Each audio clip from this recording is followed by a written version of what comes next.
আসসালামু আলাইকুম, কেমন আছো সবাই? আশা করি সবাই অনেক অনেক ভালো আছো। আজকে আমরা তোমাদের জন্য খুবই গুরুত্বপূর্ণ একটা ভিডিও নিয়ে হাজির হলাম। ভিডিওটি টাইটেল তোমরা বোর্ডে দেখতেছো, এসএসসি 26 রসায়ন সাজেশন। মানিক কেমিস্ট্রি কেয়ার বগুড়া এবং মানিক স্যার ইউটিউব চ্যানেলের পক্ষ থেকে তোমাদের স্বাগতম। মানিক কেমিস্ট্রি কেয়ার এবং মানিক স্যার ইউটিউব চ্যানেল এসএসসি 26 ব্যাচের জন্য রসায়নের শতভাগ মার্কস তুলতে যত ধরনের গাইডলাইন, সাজেশন প্লাস পূর্ণাঙ্গ একটা সাপোর্ট দেওয়ার চেষ্টা করব, যাতে তোমরা রসায়নে শতভাগ মার্কস তুলতে পারো। তারই ধারাবাহিকতায় রসায়নের পদার্থ সারণী চতুর্থ চ্যাপ্টারের ওপর আমরা জ্ঞানমূলক, অনুধাবনমূলক, সংক্ষিপ্ত প্রশ্ন, সৃজনশীল ক এবং ঘতে কি ধরনের প্রশ্ন আসবে তার একটা পূর্ণাঙ্গ সাজেশন পদার্থ সারণী চ্যাপ্টারের উপর আজকে আমরা দেব। প্রথমে আমরা খুবই গুরুত্বপূর্ণ জ্ঞানমূলক প্রশ্ন যেগুলো আসতে পারে সেগুলো দেব। এই জন্য আমরা 9টি প্রশ্ন সিলেক্ট করেছি। যেহেতু পদার্থ সারণী একটা বেসিক চ্যাপ্টার, এখান থেকে কি টাইপের জ্ঞানমূলক প্রশ্ন বা অনুধাবনমূলক প্রশ্ন আসবে এটা বলা কিন্তু ছোট। তারপর আমার অভিজ্ঞতা, দীর্ঘ 14 বছরের পড়ানো অভিজ্ঞতা থেকে আমি বলতে পারি এই 9টি জ্ঞানমূলক প্রশ্নের বাইরে তোমাদের কখনোই আসবে না। এই জন্য জ্ঞানমূলক প্রশ্নকে আমি টাইপ 1 বলেছি। প্রথম কোশ্চেন, ত্রয়ী সূত্রটি লেখো। মেন্ডেলিভের পর্যায় সূত্রটি লেখো। মুদ্রা ধাতু কাকে বলে? ইলেকট্রন আসক্তি কি? আয়নীকরণ শক্তি কি? অবস্থান্তর মৌল কাকে বলে? তড়িৎ ঋণাত্মকতা কি? হ্যালোজেন কাকে বলে? এবং সর্বশেষ অপধাতু কাকে বলে? আমি আবার একটু রিপিট করে বলি। ত্রয়ী সূত্রটি লেখো, ল্যাভোসিয়ার ত্রয়ী সূত্র। মেন্ডেলিভের পর্যায় সূত্রটি লেখো। মুদ্রা ধাতু কাকে বলে? ইলেকট্রন আসক্তি কি? আয়নীকরণ শক্তি কি? অবস্থান্তর মৌল কাকে বলে? তড়িৎ ঋণাত্মকতা কি? হ্যালোজেন কাকে বলে? এবং অপধাতু কাকে বলে? এই 9টির মধ্যে আমি তোমাদের 3টা জ্ঞানমূলক প্রশ্ন বলতেছি, যে 3টা জ্ঞানমূলক থেকেই 7টি 8টি বোর্ডে তোমরা হুবহু কমন পাবা। সবচেয়ে গুরুত্বপূর্ণ যেটা, সেটা হচ্ছে মেন্ডেলিভের পর্যায় সূত্রটি লেখো। ইলেকট্রন আসক্তি কাকে বলে? আয়নীকরণ শক্তি কাকে বলে? আমি আবার রিপিট করে বলি, মেন্ডেলিভের পর্যায় সূত্রটি, ইলেকট্রন আসক্তি এবং আয়নীকরণ শক্তি এবং তড়িৎ ঋণাত্মকতা। এই কয়টা পড়লেই তোমার 10টা বোর্ডের মধ্যে 7টি থেকে 8টি বোর্ডে এগুলোর মধ্যে কমন পাবে ইনশাল্লাহ। তোমরা একটা স্ক্রিনশট দিয়ে নাও। এই জন্য আমি তোমাদের স্ক্রিনশট দেওয়ার একটা ব্যবস্থা করে দিচ্ছি।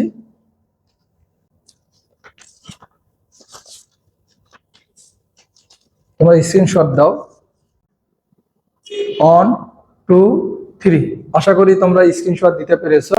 পদার্থ সারণী চ্যাপ্টারের উপর অনুধাবনমূলক প্রশ্ন ও সংক্ষিপ্ত প্রশ্ন কি ধরনের আসবে তার একটা সাজেশন এখন আমরা দেব। এই জন্য আমরা 10টি কোশ্চেন সিলেক্ট করেছি। অনুধাবনমূলক প্রশ্ন এবং সংক্ষিপ্ত প্রশ্ন হচ্ছে সবচেয়ে গুরুত্বপূর্ণ কোন একটা ছাত্রের শতভাগ মার্কস তোলার ক্ষেত্রে, কারণ এটা অনেকটা এমসিকিউ এর মতো। স্টুডেন্টরা অনুধাবনমূলক প্রশ্ন এবং সংক্ষিপ্ত প্রশ্নে ভালো করে না লিখলে কখনোই তারা মার্কস পাবে না। এই প্রশ্নগুলো যদি কেউ ভালোভাবে লেখে তাহলে গ ঘ সৃজনশীল প্রশ্নের ক্ষেত্রে ওই স্টুডেন্ট একটা এক্সট্রা অ্যাডভান্টেজেস পাবে। এই জন্য জ্ঞানমূলক প্রশ্ন এবং অনুধাবনমূলক প্রশ্ন স্টুডেন্টের শতভাগ মার্কস তোলার ক্ষেত্রে খুবই খুবই ইম্পর্টেন্ট। আমরা অনুধাবন প্রশ্ন হিসেবে 10টি কোশ্চেন নিয়েছি। প্রথম যে কোশ্চেনটা নিয়েছি, ক্যালসিয়ামকে মৃৎ ক্ষার ধাতু বলা হয় কেন, ব্যাখ্যা করো। 2 নম্বর কোশ্চেন, আর্গনকে নিষ্ক্রিয় গ্যাস বলা হয় কেন, ব্যাখ্যা করো। 3 নম্বর কোশ্চেন, পটাশিয়ামকে ক্ষার ধাতু বলা হয় কেন। 4 নম্বর কোশ্চেন, সিলিকন একটি অপধাতু, ব্যাখ্যা করো। 5 নম্বর কোশ্চেন, আয়রন একটি অবস্থান্তর মৌল, ব্যাখ্যা করো। 6 নম্বর কোশ্চেন, হিলিয়ামকে গ্রুপ 2 এ রাখা হয়নি কেন, ব্যাখ্যা করো। 7 নম্বর কোশ্চেন, ইলেকট্রন বিন্যাসী পদার্থ সারণীর মূল ভিত্তি, ব্যাখ্যা করো। 8 নম্বর কোশ্চেন, ফ্লোরিন ও ক্লোরিন একই ধরনের বিক্রিয়া প্রদর্শন করে, ব্যাখ্যা করো। 9 নম্বর কোশ্চেন, অক্সিজেন ও ফ্লোরিনের মধ্যে কোনটির আকার বড়, ব্যাখ্যা করো। সর্বশেষ কোশ্চেন, ক্লোরিন একটি হ্যালোজেন মৌল, ব্যাখ্যা করো। আমি আবার একটু রিপিট করে বলি 10টি কোশ্চেন। ক্যালসিয়ামকে মৃৎ ক্ষার ধাতু বলা হয় কেন, ব্যাখ্যা করো। আর্গনকে নিষ্ক্রিয় গ্যাস বলা হয় কেন। পটাশিয়ামকে ক্ষার ধাতু বলা হয় কেন। সিলিকন একটি অপধাতু, ব্যাখ্যা করো। আয়রন একটি অবস্থান্তর মৌল, ব্যাখ্যা করো। হিলিয়ামকে গ্রুপ 2 এ রাখা হয়নি কেন, ব্যাখ্যা করো। ইলেকট্রন বিন্যাসী পদার্থ সারণীর মূল ভিত্তি, ব্যাখ্যা করো।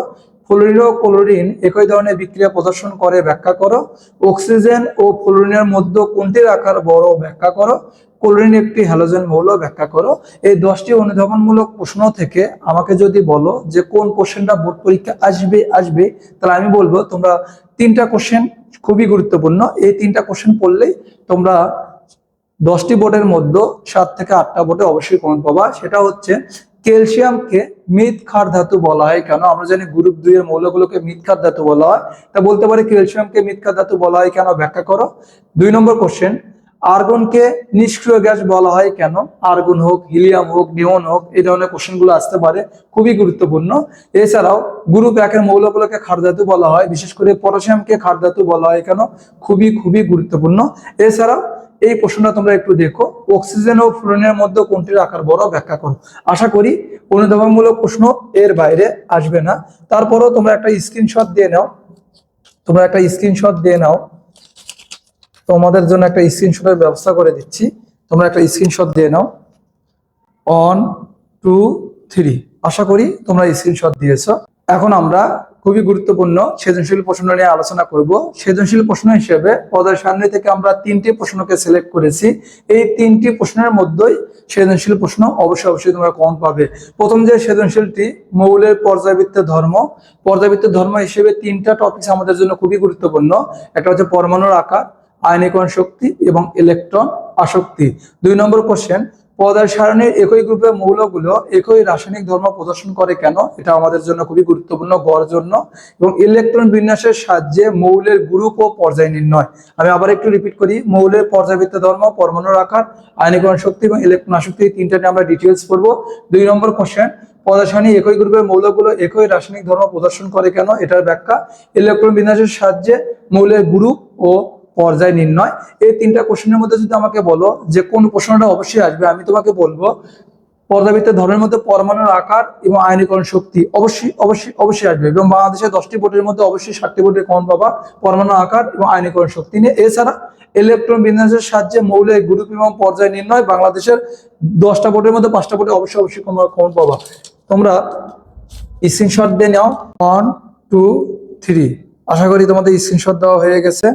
তাহলে পর্যায় সারণীর এই সাজেশনটা তোমাদের কেমন লাগলো অবশ্যই তোমরা কমেন্ট করে জানাবে। এবং পরবর্তী চ্যাপ্টারের সাজেশন চাও কিনা সেটাও তোমরা কমেন্ট করে জানাবে। এবং ক্লাসটা অবশ্যই এসএসসি 26 ব্যাচের ফ্রেন্ডদেরকে বেশি শেয়ার করবে, কারণ তারাও আতঙ্কে আছে যে কিভাবে রসায়নের শতভাগ মার্কস পাবে।